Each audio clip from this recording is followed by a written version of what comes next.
You set the goal. You made the plan. You even felt that spark of motivation. But somehow, you ended up right back where you started. Again. This is the invisible war you fight every day. Not against the world, not against your circumstances, but against a part of your own mind that seems determined to keep you exactly where you are. You promise yourself you'll start tomorrow, but tomorrow becomes next week. You commit to change, but when the moment comes, something inside you pulls the emergency brake. You watch others move forward while you stay stuck, not because you lack ambition, but because some hidden force keeps sabotaging every step you take. Most people never win this war because they never realize they're fighting the wrong enemy. They blame laziness. They call it lack of discipline. They tell themselves they're just not strong enough. But the truth is far more specific and far more dangerous. Your brain was designed by evolution to keep you safe, not to make you successful. And that ancient survival system is hijacking your best intentions before you even have a chance to act on them. Every time you decide to work on your future, your brain's threat detection system kicks in. It treats uncertainty like a predator. It treats effort like a waste of precious energy. It treats growth as a risk to your survival.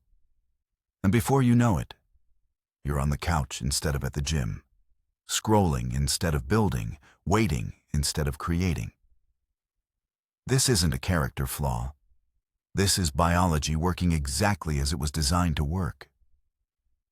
The war you're fighting isn't moral. It's neurological. You don't need more willpower. You need to understand the brain patterns that hold you back. You don't need another motivational speech. You need a manual for your own mind. Because once you see how the system works, you can stop working against yourself and start working with the brain you actually have. Today could be the day everything changes. Today could be the day you finally understand why you sabotage yourself and learn how to stop it.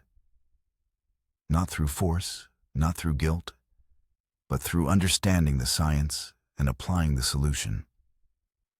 Stay with me, because this might be the most important shift you ever make.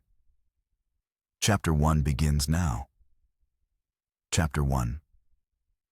Your brain is not your enemy, but it is not your friend either. You promised yourself you'd start Monday. It's Thursday and you're scrolling again. You think you're lazy. You think you lack discipline. You think you're just not the kind of person who follows through. But what if you're wrong about all of it? What if the problem isn't your character, but a system inside your mind that was built to keep you exactly where you are? Most people go their entire lives believing they need to fight harder. They buy planners. They set alarms. They write affirmations on their bathroom mirrors. And when none of it works, they conclude they're broken. They decide they're just not cut out for success. They accept the story that some people have it and some people don't.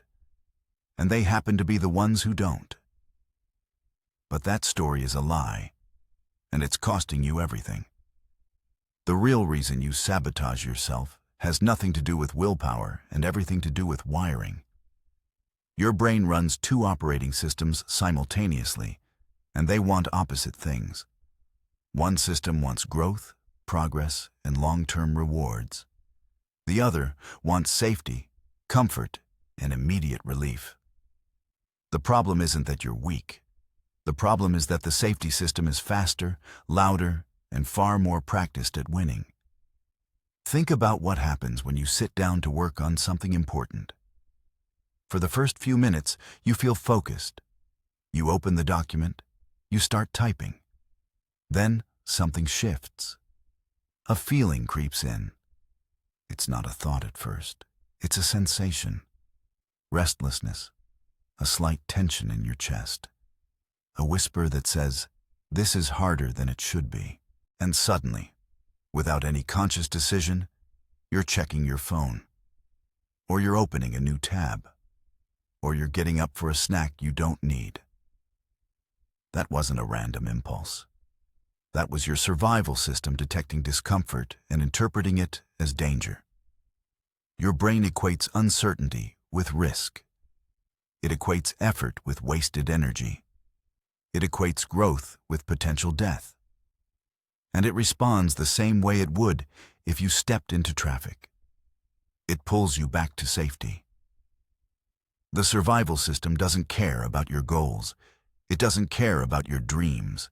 It doesn't care that you want to build something better for yourself. Its only job is to keep you alive, and in its primitive logic, alive means unchanged. Safe means still. Comfortable means surviving another day. You can't argue with this system. You can't shame it into submission.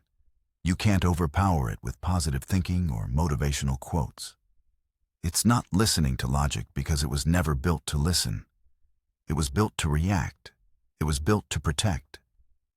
And it's doing exactly what it was designed to do.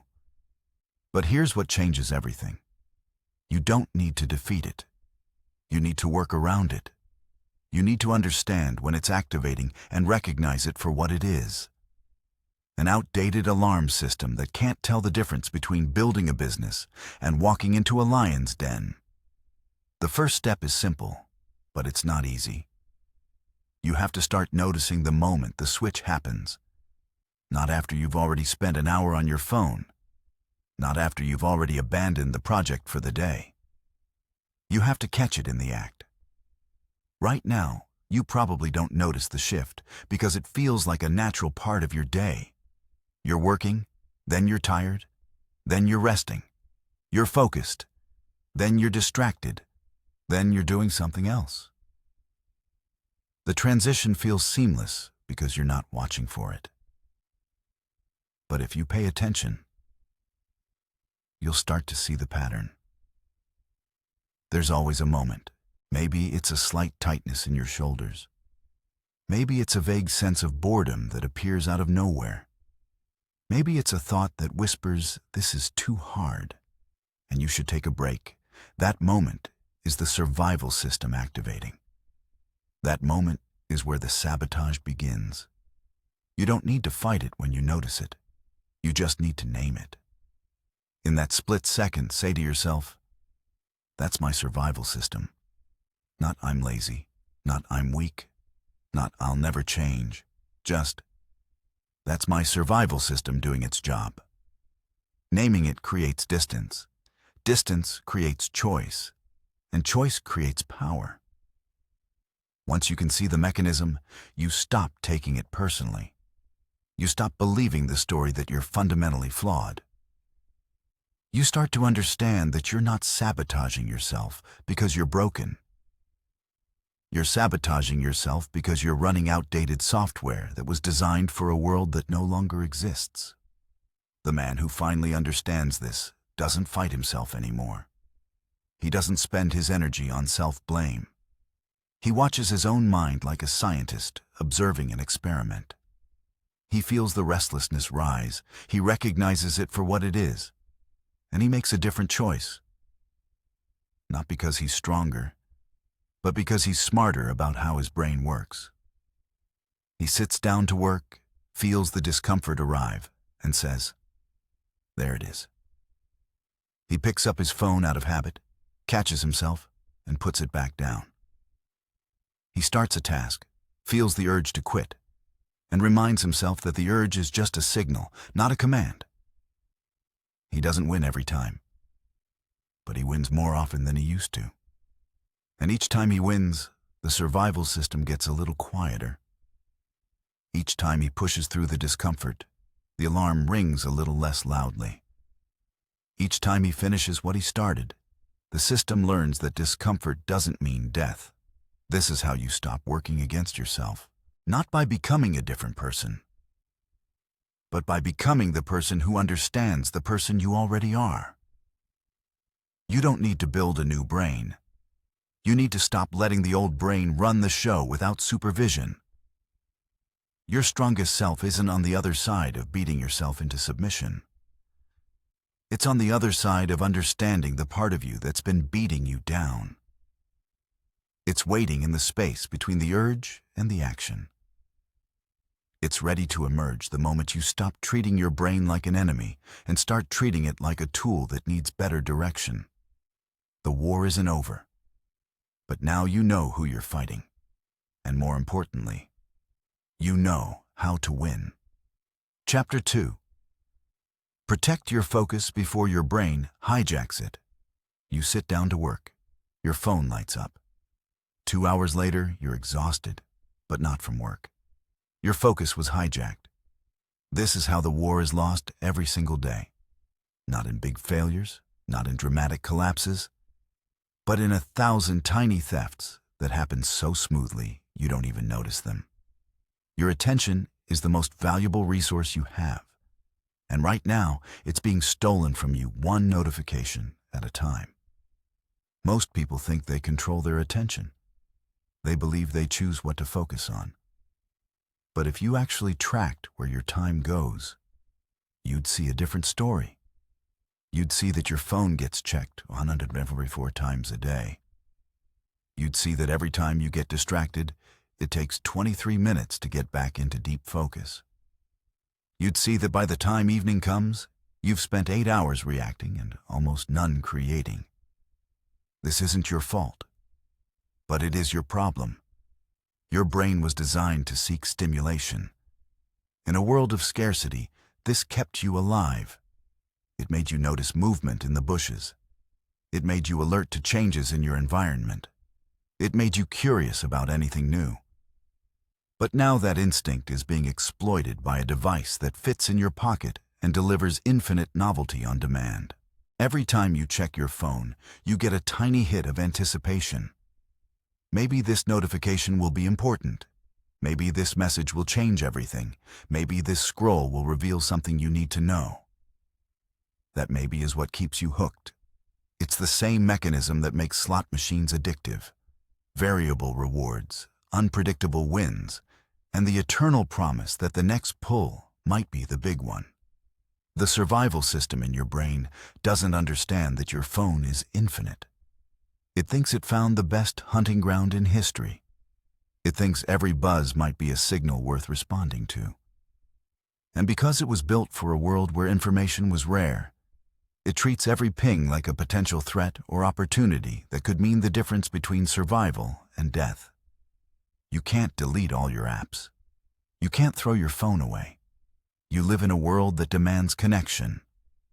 But you can make the survival system bored before it gets distracted.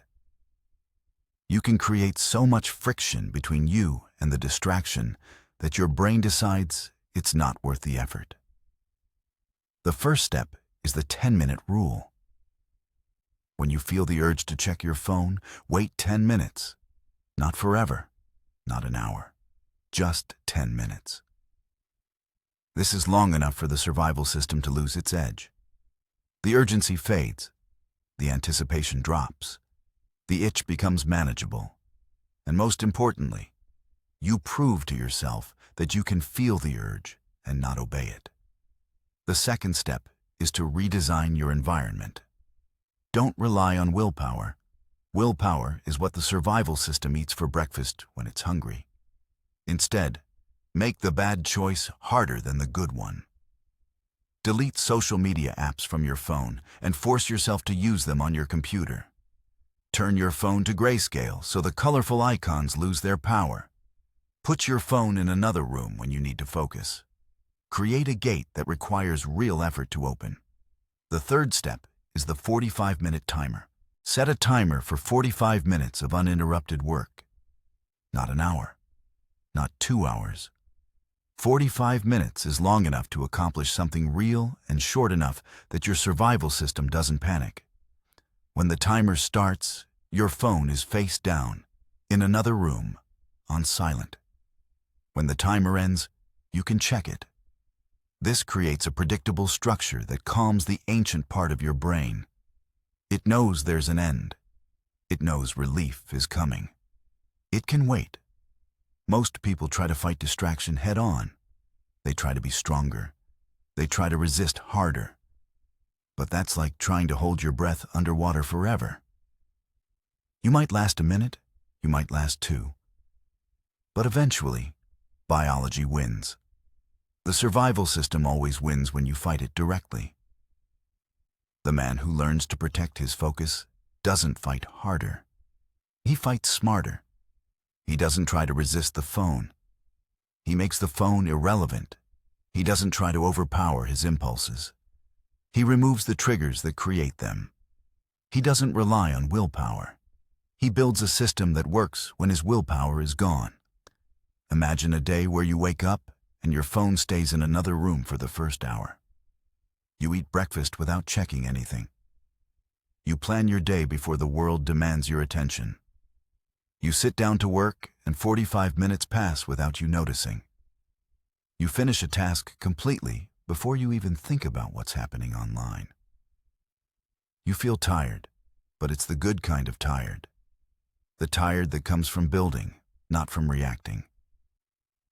This day is possible, not because you became a different person overnight, but because you stopped expecting yourself to win a fight you were never designed to win. You stopped trusting your ability to resist and started trusting your ability to design. The survival system wants quick rewards, so you give it quick rewards for staying focused. After 45 minutes, you get to check your phone. After 2 sessions, you get a coffee. After a full morning of deep work, you get a real break. You're not denying the system. You're retraining it. You're teaching it that focus leads to reward, not distraction. Most people never experience this because they never protect their focus long enough to feel the difference. They live in a state of constant partial attention, where everything is urgent and nothing is important. They're always available, always responsive, always connected, and always stuck. You don't have to live this way. You can build a different pattern. You can create a day where your attention belongs to you, not to your phone. You can finish a project without constantly checking what else might be happening. You can think deeply without feeling the itch to see what's new. It starts with 10 minutes, then 45, then a morning, then a day. The survival system learns faster than you think. It just needs consistent proof that waiting is safe, that focus is rewarding, that you're still in control even when you're not checking. The day you decide to protect your focus is the day everything starts to change. You stop reacting and start creating. You stop consuming and start building. You stop waiting for motivation and start generating momentum. This is how you win the war for your attention. Not by fighting harder, but by making the fight unnecessary. By designing a world where focus is the easiest choice, not the hardest one. By proving to your own brain that safety doesn't require distraction, that safety comes from finishing what you start. The world is built to steal your attention. Your future depends on whether you let it. Chapter 3. Finish what you start. Rewire the quitting circuit. You are on track for 3 weeks. Then day 22 feels pointless. You skip 1 day, then 3. The pattern repeats. This isn't just a setback. It's a biological program running exactly as it was designed to run. Every time you start something new, your brain lights up with possibility. The first days feel electric.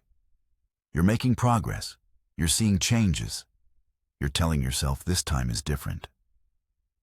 But somewhere between the 2nd and 3rd week, something shifts. The excitement fades.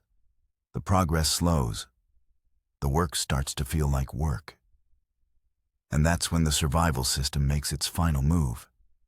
It doesn't attack you directly. It doesn't scream at you to quit. It whispers something far more dangerous. This isn't worth it. You're not getting anywhere. You should wait until you feel motivated again. That voice feels like wisdom. It feels like self-care. It feels like you're being honest with yourself about your limits. But it's not wisdom. It's a sophisticated form of self-sabotage that has destroyed more dreams than failure ever could. The survival system doesn't just want to keep you safe. It wants to keep you efficient. In a world of scarce resources, wasting energy on a hunt that isn't paying off is a death sentence. So your brain is wired with a quit mechanism. If results don't come fast enough, if the reward isn't obvious, if the effort feels greater than the return, the system pulls the plug. It tells you to conserve your energy for something more promising. This made perfect sense for your ancestors.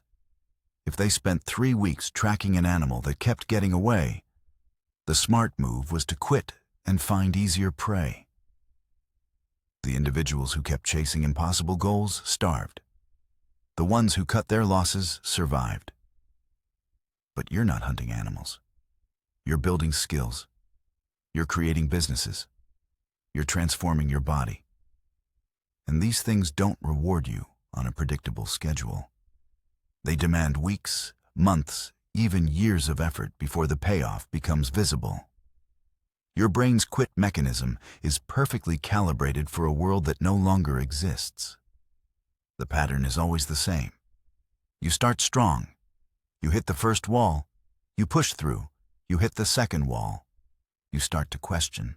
You look for evidence that you're wasting your time. You find it everywhere. Because you're looking for it. You skip one day. You tell yourself you need rest. You skip another day. You tell yourself you'll make up for it. By day 30, you've quit. Not with a dramatic decision, not with a conscious choice. You just stop showing up. This is why most people never finish anything that matters. They don't fail because they're incapable. They fail because their brain is too good at protecting them from the uncertainty of long-term effort. The man who learns to finish what he starts doesn't have more willpower. He doesn't have better genetics. He doesn't have a stronger character. He has a different relationship with the quit mechanism. He hears the same whispers. He feels the same doubts. He sees the same evidence that he's wasting his time. But he recognizes the voice for what it is, a safety feature that's misfiring. He understands that the urge to quit peaks right before a breakthrough. He knows that the feeling of pointlessness is actually a sign that he's pushing into territory his brain has never mapped before. He sees the desire to stop as evidence that he's doing something difficult enough to change him. This changes everything. When you stop interpreting the urge to quit as a message from your wiser self and start seeing it as a miscalibrated alarm system, you stop taking it seriously. You don't obey it. You don't argue with it. You just notice it and keep moving. The protocol is simple but specific. First, you commit to the 40-day rule. Research on habit formation shows that the brain doesn't fully automate a behavior until you've repeated it for at least 40 days. Before that, you're still in the zone where the quit mechanism is actively looking for reasons to shut you down. So you make a deal with yourself. You don't get to evaluate whether something is working until you've done it for 40 days straight. No matter what. No exceptions. This single rule eliminates the most dangerous part of the quit mechanism. Its ability to convince you that you're wasting your time. You don't get to decide that until day 41. Until then, you're on autopilot. You show up because you said you would, not because you feel like it. Second, you lower the bar to the floor. The quit mechanism activates when the effort feels too high. So you make the effort almost impossible to fail. Instead of writing 1,000 words, you write 1 sentence. Instead of an hour at the gym, you do 5 minutes. Instead of a full work session, you open the document and stare at it for 3 minutes. You make the action so small that the survival system can't argue it's a waste of energy. This seems ridiculous at first. How can 5 minutes change anything? But you're not doing 5 minutes to make progress. You're doing 5 minutes to prove to your brain that you can show up even when you don't want to. You're rewiring the quit mechanism by giving it evidence that small efforts are safe. That consistency doesn't mean exhaustion. That showing up doesn't have to hurt. Third, You track only one metric: days completed. Quality doesn't matter. Progress doesn't matter. How you felt about it doesn't matter. Just a simple yes or no. Did you do the thing? Yes. Check the box. The quit mechanism wants you to evaluate whether you're good enough. It wants you to look at your work and find flaws. It wants you to conclude that since your effort wasn't perfect, it wasn't worth doing. So you remove quality from the equation entirely. You're trying to be done, far more than trying to be great. The man who masters finishing doesn't have perfect days. He has completed days. He doesn't always feel motivated. He doesn't always make progress. But he always shows up. And slowly, the quit mechanism learns that showing up doesn't kill him. It learns that consistency is safe. It learns that finishing is survivable. By day 40, something shifts. The action starts to feel automatic. The resistance fades. The survival system stops screaming because it has 40 pieces of evidence that this behavior isn't dangerous. You've outlasted the mechanism. You've rewired the circuit. The breakthrough doesn't happen on day 41. It happens on day 63, or day 90, or day 120. When you suddenly realize you're not forcing yourself anymore. You're just doing it. It's who you are now. The quit mechanism is still there, but it's quiet. It whispers, and you barely hear it. You finish because that's what you do. Most people never experience this because they never make it past day 22. They never get to the part where the mechanism gives up. They quit right before the brain rewires itself. They stop right before the habit becomes identity. You don't have to make that mistake. You can decide right now that you're not allowed to evaluate until day 41. You can decide that your only job is to check the box. You can decide that finishing is non-negotiable, not because you're disciplined, but because you understand the mechanism that's trying to stop you. The quit mechanism is strong, but it's not patient. It gives up if you outlast it. So outlast it. Imagine looking back at the last 40 days and seeing a perfect chain of check marks. You weren't perfect, but you refused to break the chain. You didn't feel like it. You didn't think you were making progress. You doubted yourself every step of the way, but you checked the box. And that's what made the difference. This is how you build a life you can trust, not by making perfect decisions, but by proving to yourself that you can finish what you start. The quit mechanism will always be there, but you'll be the person who knows how to work around it. You'll be the person who finishes. Chapter 4. Speak the truth. Your survival brain wants to hide. You know what you need to say. You feel the words forming in your mind. But when the moment comes, they get stuck in your throat. So you nod, you smile, you stay silent, and you watch another piece of your future slip away because you couldn't say what needed to be said. This is how the survival system protects you from the biggest threat it can imagine: conflict. Your brain treats difficult conversations the same way it treats physical danger.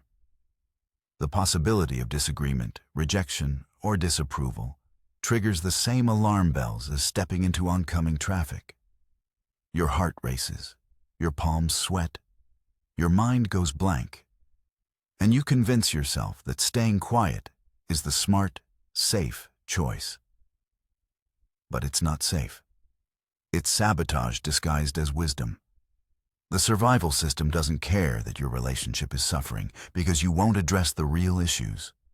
It doesn't care that your career is stalled because you won't ask for what you deserve. It doesn't care that you're drowning in resentment because you won't set boundaries. It only cares that you avoid the immediate discomfort of speaking up. So you stay in the job that undervalues you because asking for a raise feels too risky. You keep quiet when someone crosses a line because setting a boundary might cause tension. You agree to plans you hate because saying no would disappoint someone. You let people take your time, your energy, and your self-respect because the alternative, the conversation where you draw the line, feels like a threat to your survival. The cost of this silence compounds. Every time you swallow your truth, you lose a little more trust in yourself. You start to believe you're the kind of person who can't speak up. You build an identity around accommodation. You become someone who waits for permission, who avoids confrontation, who lives according to other people's expectations. The survival system counts this as a victory. You stayed safe. You avoided conflict. You didn't risk rejection. But you also didn't build the life you want. You didn't protect your boundaries. You didn't claim your worth. You survived, but you didn't thrive. The man who learns to speak his truth doesn't become reckless. He doesn't pick fights or create drama. He simply stops letting fear edit his words. He understands that the discomfort of speaking up is temporary, but the cost of staying silent is permanent. He knows that the first difficult conversation is always the hardest because the survival system screams the loudest. It tells him he'll be fired, abandoned, hated, or humiliated. It shows him worst-case scenarios and convinces him they're guaranteed outcomes. So he doesn't try to overpower the fear. He works around it. He uses a simple script that he practices until it becomes automatic. When someone asks him to do something he doesn't want to do, he says, "I appreciate you thinking of me, but I can't take that on right now." No long explanation, no apology, no justification, just the truth, delivered calmly. When he needs to address a problem, he starts with, "There's something I need to talk about, and it might be uncomfortable." This single sentence disarms the survival system because it names the discomfort up front. It tells his brain, "I see the threat, and I'm still walking toward it." When he needs to set a boundary, he says, "That doesn't work for me." He doesn't explain why. He doesn't negotiate. He doesn't ask for permission. He just states what is true for him. The first time he does this, his hands shake. His voice cracks. The survival system floods his body with stress hormones. He feels like he's dying, but he survives. The conversation ends. Nothing catastrophic happens. He learns that speaking truth doesn't kill him. It just feels like it might. The second time is easier. The third time, he doesn't need to practice. By the 10th time, it's automatic. The survival system has learned that these conversations don't end in disaster. It stops treating them as threats. It stops hijacking his voice. He also learns to lower the stakes. He doesn't start with the biggest confrontation. He starts with the smallest truth. He tells a friend he doesn't want to see that movie. He tells a colleague he needs an extra day on the project. He tells his family he's not coming to dinner because he needs rest. Small truths build the muscle for bigger ones. The man who masters difficult conversations becomes dangerous to the old system. He can't be controlled by fear. He can't be manipulated by guilt. He can't be slowed down by the need for approval. He moves through the world with a kind of quiet power that terrifies people who rely on his silence. He also discovers something unexpected. Most people respect him more, not less. They trust him more because they know where he stands. They value his time more because he values it first. They treat him differently because he treats himself differently. The survival system never completely stops whispering, but it whispers to a man who no longer listens. He hears the fear, acknowledges it, and speaks anyway. He knows that the voice trying to protect him is the same voice that's been keeping him small. Your truth is the key that unlocks every door the survival system has locked. You don't need to find it. You already know it. You need to stop letting fear stop you from saying it. The conversation you've been avoiding is the conversation that will set you free. The boundary you've been scared to set is the boundary that will protect your future. The question you've been afraid to ask is the question that will change everything. You already know what you need to say. The only question is whether you'll let your survival system keep it trapped inside you.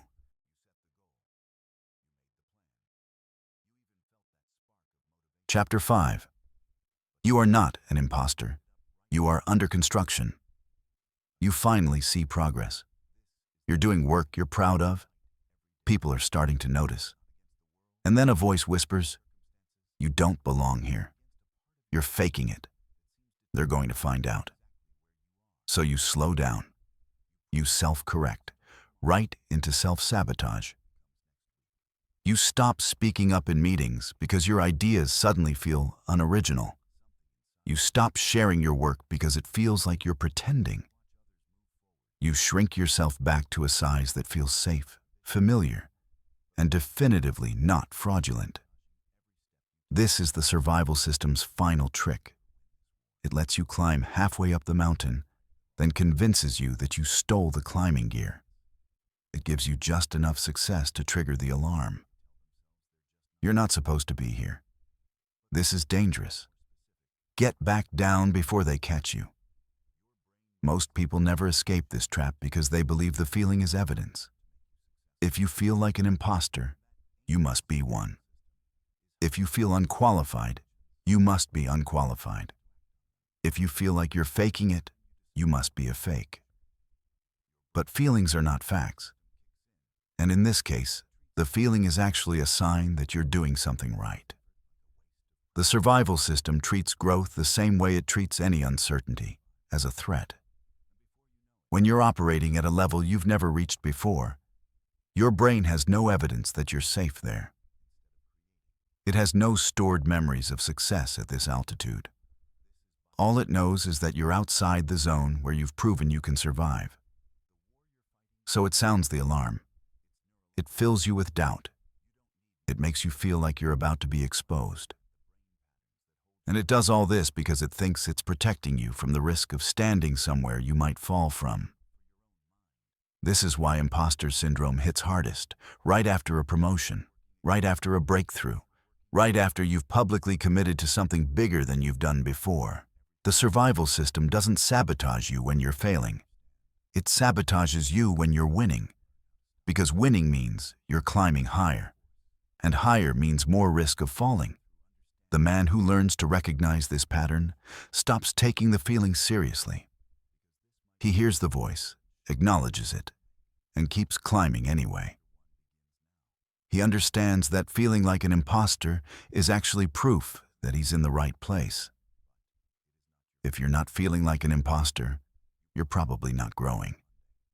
He also stops trying to prove himself. The survival system wants you to believe that if you could just be perfect enough, the feeling would go away. So you work harder, you over-prepare, you rehearse every possible scenario. You try to earn a feeling of legitimacy through flawless performance. But the feeling never leaves, because the feeling isn't about your performance. It's about your brain's inability to recognize that you're safe at this new level. The solution is counterintuitive. You stop trying to feel qualified and start building proof. Proof isn't a feeling. Proof is a record. It's a list of things you've done despite the doubt. It's evidence that you can handle more than your brain thinks you can. You build proof by doing the work badly. Yes, badly. You stop waiting until you feel ready. You stop rehearsing until it's perfect. You ship the project when it's 70% done. You speak up when your idea is half-formed. You apply for the position even though you meet only half the requirements. You stop trying to eliminate uncertainty and start proving that you can function inside it. The first time you do this, the survival system will scream. You'll feel exposed. You'll be certain that everyone sees what a fraud you are. But nothing happens. No one exposes you. No one laughs. No one points out the flaws you're certain are visible. You survive. The second time, you'll still feel the fear, but it will be quieter. By the fifth time, you'll notice the feeling, roll your eyes at it, and move forward anyway. By the 10th time, you'll forget to check whether you feel like an imposter because you'll be too busy doing the work. You also need to change the story you tell yourself. The survival system wants you to say, "I'm not ready yet." You replace it with, "I'm under construction." Not ready means you need to wait. Under construction means you're building something real, and real things are messy while they're being built. You stop saying, "I don't know enough." You start saying, "I'm learning in public."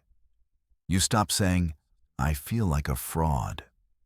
You start saying, "I'm stretching into new territory." These aren't affirmations. They're accurate descriptions of what's actually happening. You're not faking it. You're making it piece by piece in front of witnesses. The man who masters imposter syndrome doesn't wait for confidence. He builds it by accumulating proof. He keeps a list of everything he's done while feeling like a fraud. The presentation he gave while shaking. The raise he asked for while terrified. The project he shipped while certain it wasn't good enough. The list grows. The proof accumulates. The feeling of fraudulence becomes irrelevant because the evidence of competence becomes undeniable. He also learns to separate his identity from his results. The survival system wants you to believe that if you fail, you are a failure. If you're exposed, you are worthless. So you protect yourself by shrinking. But you are not your results. You are your direction. You are the pattern of showing up despite the doubt. You are the willingness to be under construction publicly. This is the identity that can't be sabotaged. When you're the person who does the work while feeling like an imposter, the feeling loses its power. It becomes background noise. It's still there, but it doesn't drive the car anymore. The breakthrough comes when you catch yourself feeling like an imposter and you smile. Because you know what that feeling means. It means you're exactly where you need to be. It means you're growing. It means the survival system is scared, and that's its problem, not yours. You don't need to eliminate the feeling. You need to outgrow it. You do that by building proof until the evidence is so overwhelming that even your survival system has to admit, you belong here. You earned this. You're not an imposter. You're just earlier in the process than you will be later. Imagine looking back a year from now at the work you're doing today. You'll see the flaws. You'll see the gaps.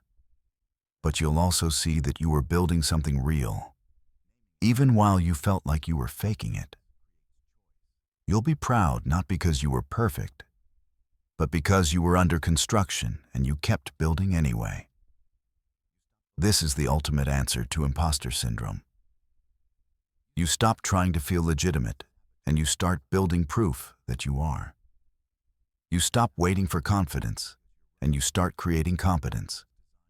You stop hiding and you start performing while the scaffolding is still up. The feeling of being an imposter is the price of admission to the next level of your life. Everyone who gets there pays it. The difference is that some people listen to the feeling and retreat. Others hear it, recognize it as the cost of growth, and keep moving forward. You are not an imposter. You are under construction. The scaffolding is still up. The blueprint is still being drawn. And that's exactly what it looks like when you're building something that matters.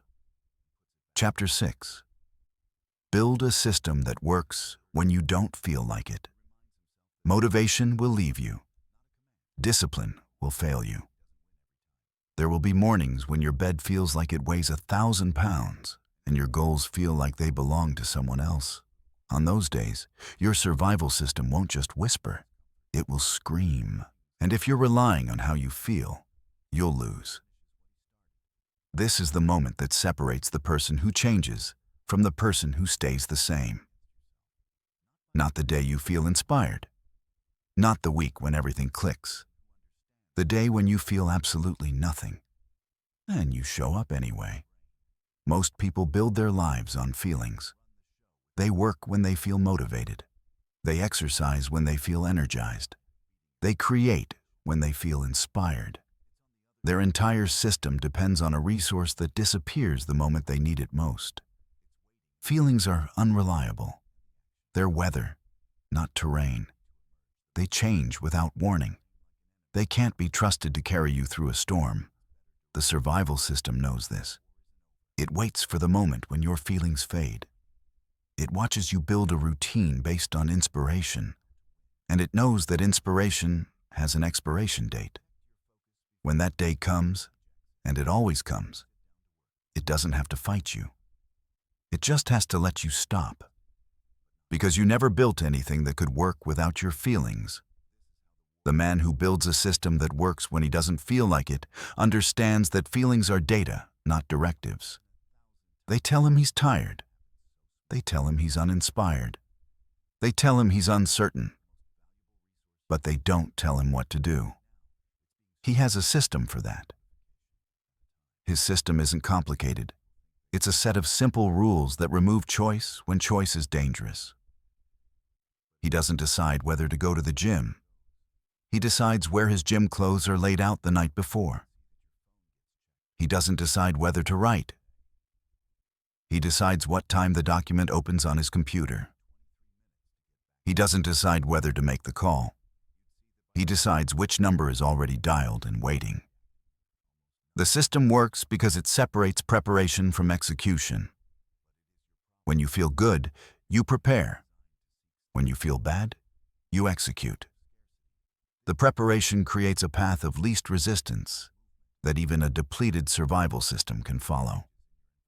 Here's how you build it. First, you stop asking yourself what you want to do today. You decide the night before. You make one decision when your prefrontal cortex is strong, and you remove 1,000 decisions when it's weak. You lay out your clothes. You write the first sentence. You open the tab. You make the first move so small that starting feels easier than explaining why you didn't. Second, you create environmental triggers that work while you sleep. You put the book you need to read on your keyboard. You set the coffee maker to start 5 minutes before your alarm. You place your running shoes in the doorway, so you have to step over them. You make the right choice, the default choice, and the wrong choice require extra effort. Third, you build accountability that doesn't depend on your mood. You tell one person what you're going to do. You send them a calendar invite. You agree on a consequence if you don't follow through. Not because you need punishment, but because you need a system that functions when your internal motivation is offline. The survival system wants to keep you comfortable. So you make discomfort familiar. You practice feeling bad while doing the work. You prove to yourself that exhaustion isn't a reason to stop. You build a tolerance for performing at 50% capacity because 50% is infinitely better than 0. This is the difference between professionals and amateurs. Amateurs wait until they feel ready. Professionals show up because the schedule says so. Amateurs need inspiration. Professionals need a calendar. Amateurs believe their feelings are facts. Professionals know their feelings are weather. The man who masters this doesn't feel good all the time. He feels terrible and works anyway. He feels uninspired and creates anyway. He feels exhausted and moves anyway. He doesn't win because he's stronger. He wins because he built a system that doesn't require strength. Imagine a month where you didn't miss a single workout. Not because you felt motivated, but because your system made it easier to go than to skip. Imagine a quarter where you shipped a project every week. Not because you were inspired, but because your system made starting automatic. Imagine a year where you became the person you promised yourself you'd be, not because you felt confident, but because your system worked when you didn't. This is possible, not because you'll become someone who never gets tired, but because you'll become someone who has a plan for being tired. You'll have a routine for the days when you have no routine. You'll have a default setting that points toward growth, not comfort. The survival system will never stop trying to protect you from discomfort. But you'll be the person who has a system for moving forward while feeling uncomfortable. You'll be the person who knows that waiting for motivation is like waiting for perfect weather. If you wait, you'll never do anything. You build this system one piece at a time. You don't overhaul your entire life overnight. You pick one behavior. You design the environment. You remove the decisions. You make it so easy that you can't fail. And then you let the system run long enough that it becomes who you are. After a while, you won't remember what it felt like to wait for motivation. You'll just remember that you have a system, and the system works. You'll trust it the way you trust gravity. You won't debate it. You won't question it. You'll just lean into it and let it carry you forward. The day you stop trusting your feelings and start trusting your system is the day everything changes. You stop being a victim of your own moods and start being the architect of your own life. You stop waiting for inspiration and start building a life that doesn't need it. Your future doesn't depend on how you feel. It depends on what you do when you feel nothing. Build a system that works in the dark. Build a system that works when you're tired. Build a system that works when you've forgotten why you started. Because the days you don't feel like it are the days that count the most. Chapter 7. The compound effect of decisions. You want the breakthrough. You want the moment when everything clicks, when your efforts finally pay off, when you can look back and say, that was the day it all changed. So you search for the big decision, the massive action, the single choice that will transform everything. But breakthroughs don't work that way.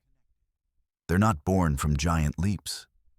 They're built from tiny steps that compound so slowly you barely notice them, until one day you can't ignore the mountain you've built. The survival system doesn't understand compounding. It was designed for a world where rewards were immediate. You either caught the animal or you starved. You either found shelter or you froze. There was no such thing as a small daily investment that paid off a year later. So your brain discounts the future. It treats tomorrow like a fantasy and today like the only reality that matters. This is why you skip the workout, eat the junk food, blow off the project. Because the immediate reward feels real, and the future benefit feels like a lie you tell yourself to feel better about being lazy. The math of compounding is simple, but brutal. Improve by just 1% every day, and you're not 365% better in a year. You're 3,778% better, 37 times better. This isn't motivational fluff. This is exponential mathematics, and it works in both directions. Get 1% worse every day, and you don't just decline, you decay. You don't fall off a cliff. You erode until the foundation collapses. Most people are eroding. They're making small choices that feel harmless in the moment. One skipped workout, one fast food meal, 1 hour of scrolling, 1 day of not working on the project. Each choice feels microscopic. Each choice feels justified.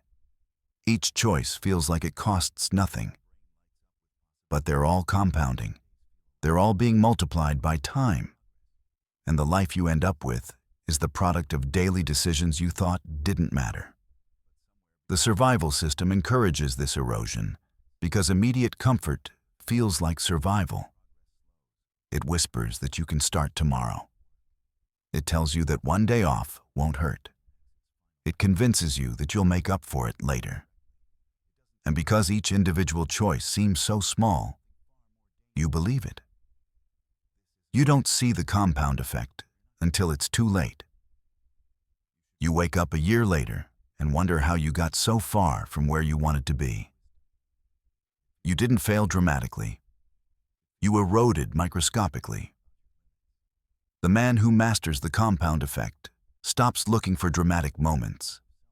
He stops waiting for motivation to create a massive push.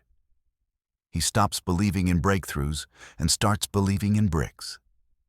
He knows that every big result is just a pile of tiny actions that became inevitable through repetition. He makes the small choice easy. He doesn't try to write 1,000 words. He writes one sentence. He doesn't try to run 5 miles. He puts on his shoes. He doesn't try to build a business. He sends one email. He makes the action so small that the survival system can't argue against it. It's not worth the energy to fight something that takes less than 1 minute. Then he tracks the chain. He marks an X on a calendar every day he does the thing. Not because the X matters, but because the chain does. After 7 days, the chain has power. After 30 days, breaking it feels like actual loss. After 90 days, the chain is stronger than his feelings. He shows up because the chain is unbroken, not because he feels like it. He also learns to value boredom. The survival system wants stimulation. It wants novelty. It wants immediate feedback. But compound growth is boring. It's the same action repeated when nothing seems to be changing. It's putting money in an account that doesn't grow for months. It's lifting the same weight that feels exactly as heavy as last week. It's writing another page that seems just as bad as the one before. The man who compounds embraces this boredom. He knows that the lack of visible progress is actually proof that the process is working. The growth is happening beneath the surface, in the roots, where it can't be seen yet. He measures time, not results. He commits to showing up for 1 year before he evaluates whether it's working. This feels insane to the survival system. It feels like flying blind. But it's the only way to let compounding work. If you judge too early, you quit before the curve turns upward. Every exponential graph looks flat at the beginning. The man who compounds understands that flat is the price of admission. Imagine what happens when you trust this process. You write 1 sentence a day for 1 year, and you have a book. You save a small amount every 1 week, and you have an emergency fund. You make 1 sales call daily, and you have a pipeline. You improve 1 tiny process weekly, and you have a competitive advantage. None of these actions feel impressive in the moment. None of them feel like breakthroughs. But they all compound into inevitability. The survival system will never applaud small actions. It will always push for the big gesture, the dramatic effort, the all-or-nothing sprint. Because sprints end. And when they end, you can go back to comfort. But compounding never ends. It just keeps building. It turns small into significant, consistent into unstoppable, boring into brilliant. Your future isn't determined by what you do when you feel motivated. It's determined by what you do when you feel nothing. It's determined by the sentence you write when you have no ideas. It's determined by the workout you do when you're exhausted. It's determined by the healthy meal you cook when you want to order pizza. These are the bricks. These are the atoms. These are the 1% improvements that become 37 times returns. The day you stop chasing breakthroughs and start laying bricks is the day your future becomes inevitable. You won't notice the change at first. The chain will feel like a silly ritual. The small actions will feel like a waste of time. The boredom will feel like you're doing it wrong. But something is happening beneath the surface. The foundation is being poured. The roots are growing. The compound effect is working. One day you'll look up and realize you're not the same person. You're 37 times better. not because you had a breakthrough, but because you stopped waiting for one. Chapter 8. Your new operating system. You have spent your whole life trying to fight yourself. You called it laziness. You called it lack of discipline. You called it a character flaw. Every failure felt personal. Every broken promise felt like proof that there was something wrong with you. Now you know the truth. The problem was never that you were broken. The problem was that you were running an operating system that was never designed for the life you want. Your survival system was built for a world of cold nights and empty stomachs, not for a world of long projects and invisible results. It was built to keep you safe, not to make you fulfilled. It was built to avoid discomfort, not to transform you through it. It has done its job perfectly. It kept you alive. It kept you comfortable. It kept you the same. That system is still there. It will always be there. You cannot delete it. You cannot uninstall it. You cannot rewrite millions of years of wiring with a few weeks of motivation. But you can do something far more powerful. You can install a second operating system on top of it. You have already started. You learn to notice the switch. That moment when the urge appears, when your hand reaches for the phone, when your brain whispers that you are tired, bored, or stuck. You learn to see it not as a personal failure, but as a safety protocol activating. You stopped asking what is wrong with you and started asking what your survival system is trying to protect you from. You learned to protect your focus instead of trusting it. You redesigned your environment so distraction is harder and deep work is easier. You moved your phone. You set timers. You created small windows of protected attention that your survival system could tolerate.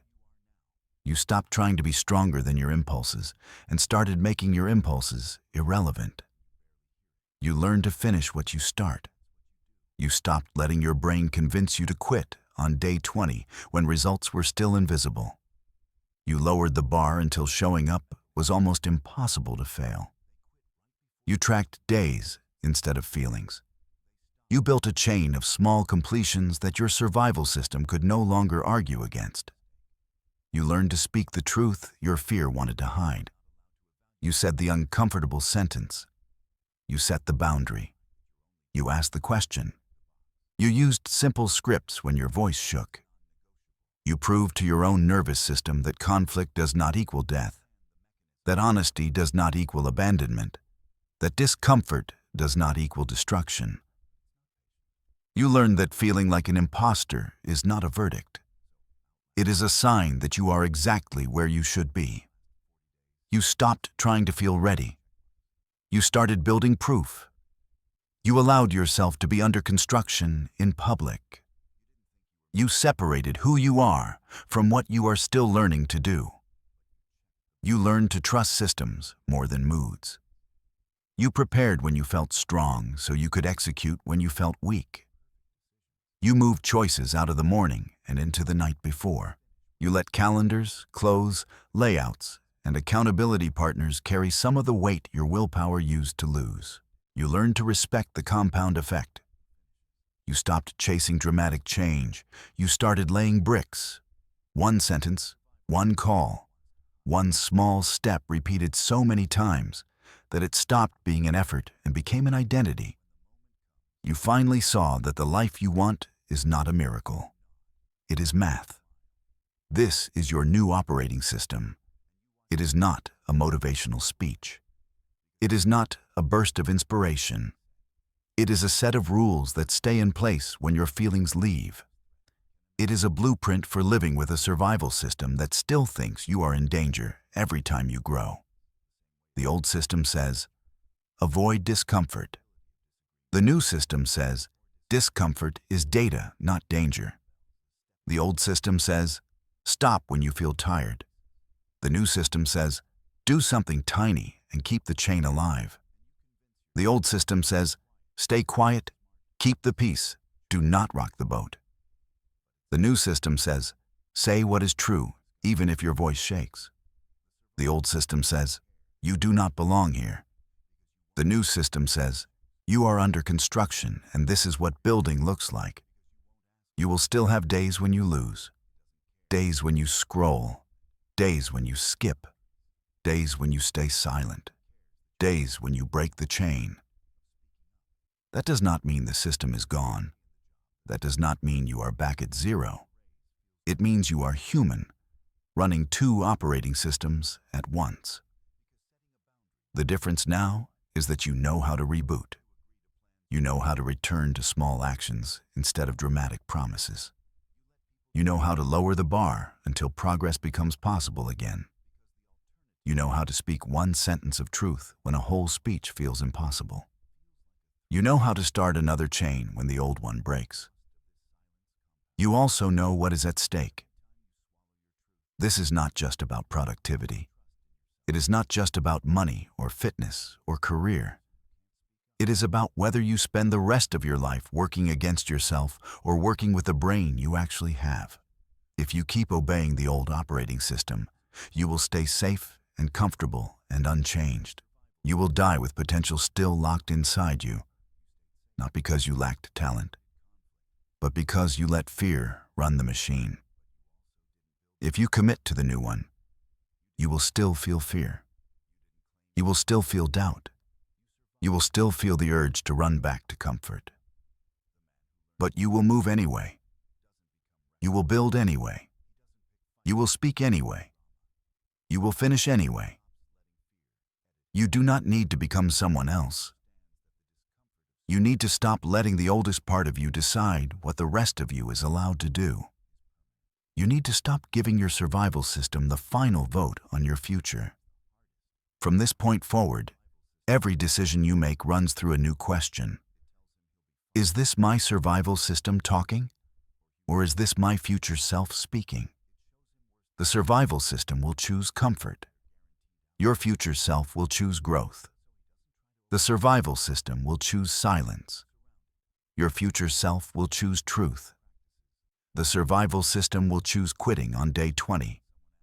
Your future self will choose day 40 and beyond. The survival system will choose the couch. Your future self will choose the small action that keeps the chain alive. You get to decide who wins that argument. Not once, not twice, every single day. This is your new operating system. Notice the pattern. Protect your focus. Finish what you start. Speak your truth. Act while you feel like an imposter. Trust your system, and let time multiply what you do today. You will not feel ready. You are not supposed to. You are under construction, and that is exactly where you need to be. Start the first small action now, not next week, not next month, this moment. One decision that your future self would be proud of, then another tomorrow, then another after that. The world will not change for you. Your brain will not magically rewrite itself. But your actions can carve a new path through both. You are done working against yourself. It is time to see what happens when all that energy finally starts working for you.